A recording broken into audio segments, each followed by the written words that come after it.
गेल्या काही दिवसांपासून आपण बघतोय की महाराष्ट्रात आपल्याला दोन प्रकारचं वातावरण बघायला मिळतंय।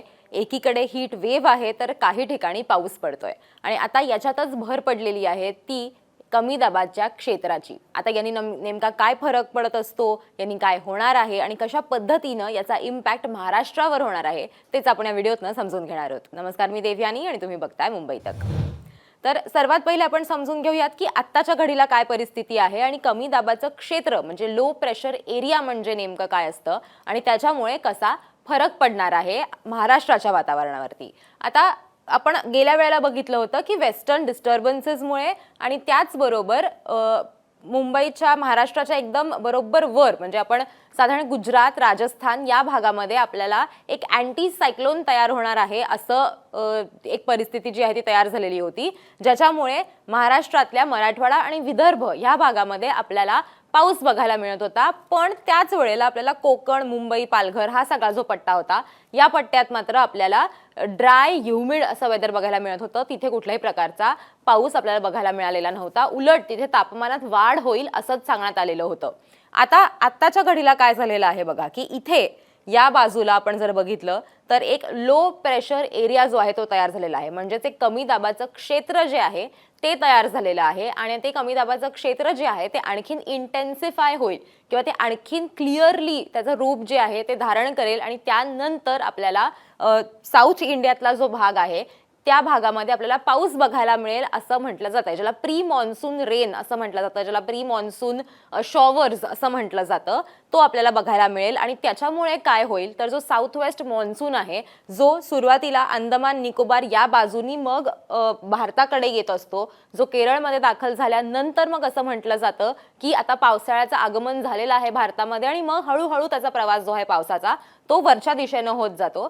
तर त्याच्यासाठी एक क्लिअर परिस्थिती किंवा त्याला एक मदत होईल अशी परिस्थिती जी आहे ती तयार होण्यासाठी हे जे कमी दाबाचं क्षेत्र असतं याची मदत होत असते। पण आत्ताच्या घडीला हे कमी दाबाचं क्षेत्र जे आहे ते मुळात त्याच्यासाठीचं आहे का हे फक्त प्री मॉन्सून शॉवर्स पर्यंतच सीमित राहणार आहे, त्याचा अंदाज जो आहे तो 2 ते 3 दिवसांमध्ये येईल असा अंदाज हवामान खात्याने वर्तवलेला आहे। सो आता आधी आपण कमी दाबाचं क्षेत्र म्हणजे काय ते समजून घेऊ, म्हणजे त्याची इंटेन्सिटी काय आहे ते तुमच्या लक्षात येईल। आता बघा, जसं मी म्हटलं की आपल्याला एकीकडे खूप ह्युमिड ड्राय असं वातावरण बघायला मिळतंय, म्हणजे खूप उन्हाचे चटके लागतात, तापमानात वाढ होत चालली आहे, किंवा मुंबई आणि कोकण पट्ट्यामध्ये आपण जर बघितलं तर खूप दमट वातावरण तयार झालेलं आहे, ते एक तशी एक परिस्थिती आहे।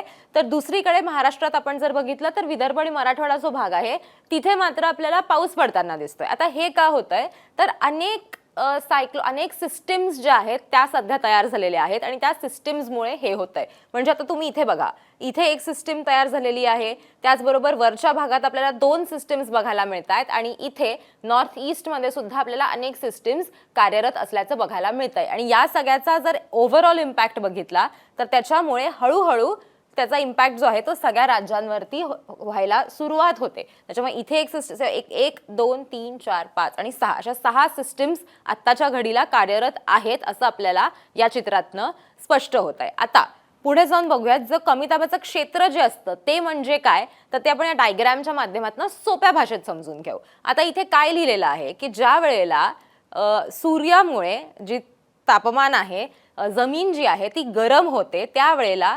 इथली जी हवा आहे ती हवा गरम झाली की काय होतं, हवा वर जाते। मग ज्या वेळेला ती हवा वर जाते त्यानंतर इथली हवा जी असते, ज्या खालचा हा जो भाग आहे ती जागा रिकामी झालेली जागा, कारण ही हवा वर जाते मग हा भाग रिकामा होतो आणि हा भाग जर रिकामा झाला तर त्याच्या सगळ्या बाजूनी आपण जर बघितलं तर जी थंड हवा असते ती ही जागा ऑक्युपाय करायचा प्रयत्न करते।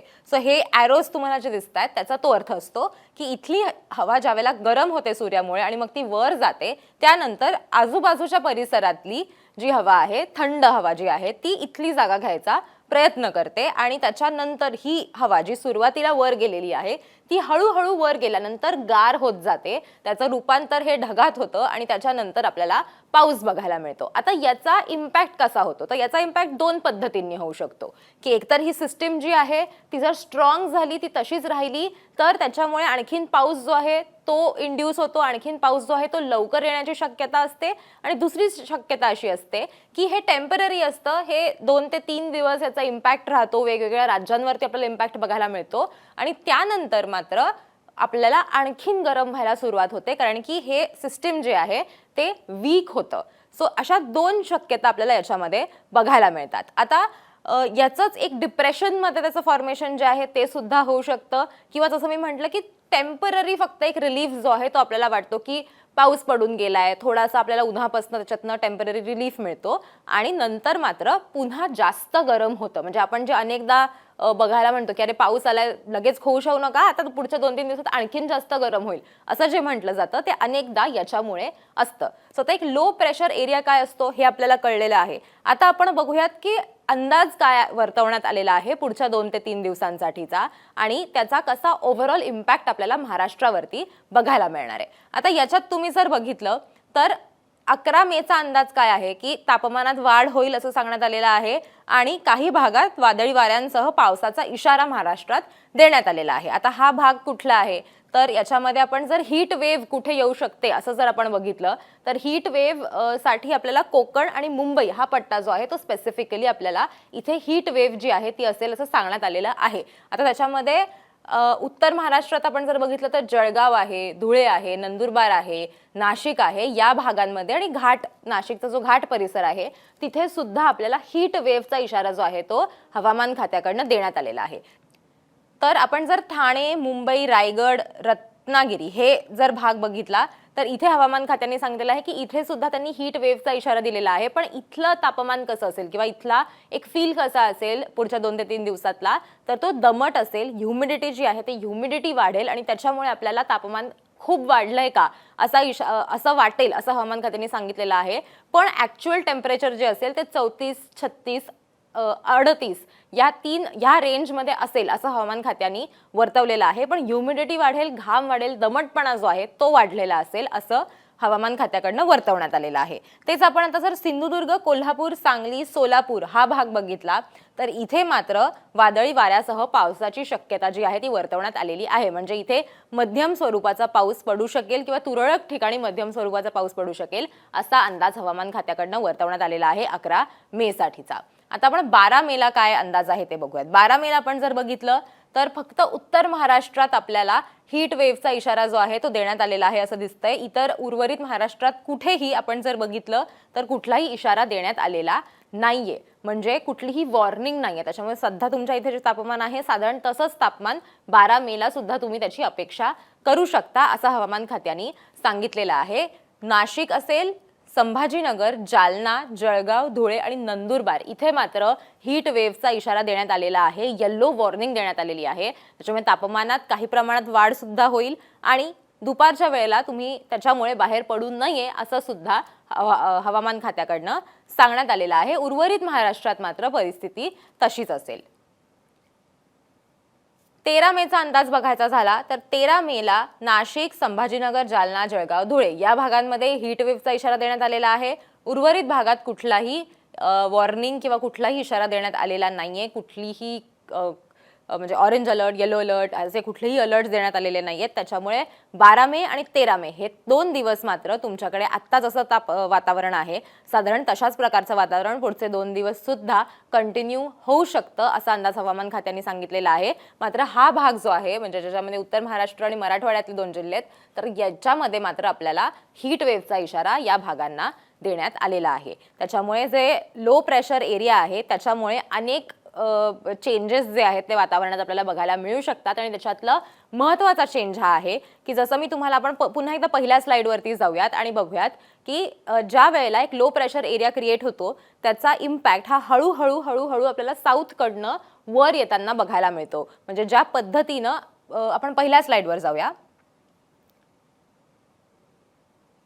तर हा लो प्रेशर एरिया एकदा क्रिएट झाला की याचा इम्पॅक्ट फक्त त्या एका जागेपुरता मर्यादित नसतो, तर त्याचा इम्पॅक्ट आपल्याला हळूहळू साऊथकडनं वर नॉर्थकडे येताना दिसतो आणि त्याच्यामुळे विविध जिल्ह्यांमध्ये विविध राज्यांमध्ये आपल्याला पाऊस पडेल अशी शक्यता जी आहे ती त्यांच्याकडनं वर्तवण्यात आलेली असते.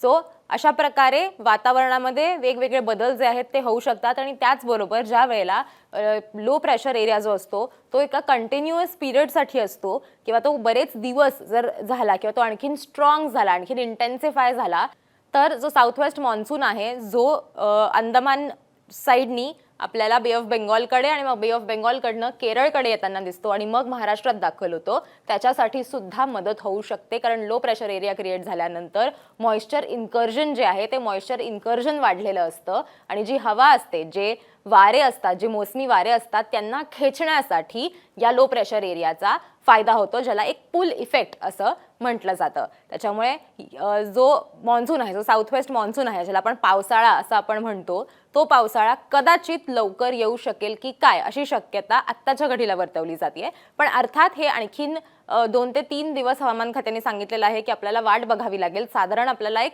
14 मे च्या सुमारास एक अंदाज जो आहे तो आपल्याला जास्त क्लिअर होईल की 14 ते 20 मे मध्ये जर हा साऊथ वेस्ट मॉन्सून जर आपल्याला अंदमान निकोबार या भागात दाखल झालेला दिसला तर मात्र मग तो केरळमध्ये 25 तारखेपर्यंत 25 मे पर्यंत दाखल होईल, 1 जूनच्या आधी असा अंदाज हवामान खात्याकडनं वर्तवण्यात आलेला आहे. आणि मग अर्थातच महाराष्ट्रामध्ये सुद्धा त्याचं आगमन लवकर होण्याची शक्यता आहे असं या घडीला तरी म्हटलं जात आहे. पण आत्ता आपण जसं बघितलं की येणाऱ्या 2 ते 3 दिवसांमध्ये उत्तर महाराष्ट्रात एस्पेशली लोकांनी काळजी घेणं गरजेचं आहे, कारण उत्तर महाराष्ट्रामध्ये हीट वेव्हचा इशारा देण्यात आला आहे.